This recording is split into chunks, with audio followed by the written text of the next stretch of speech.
Exercise. Kumain na kayo. Lutuin na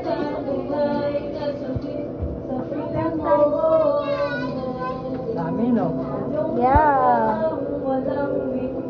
Daming fish. Wow. Hi guys.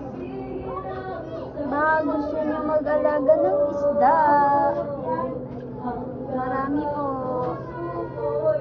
Maganda. Yun ang buntis. Ito pa. Oh, diba?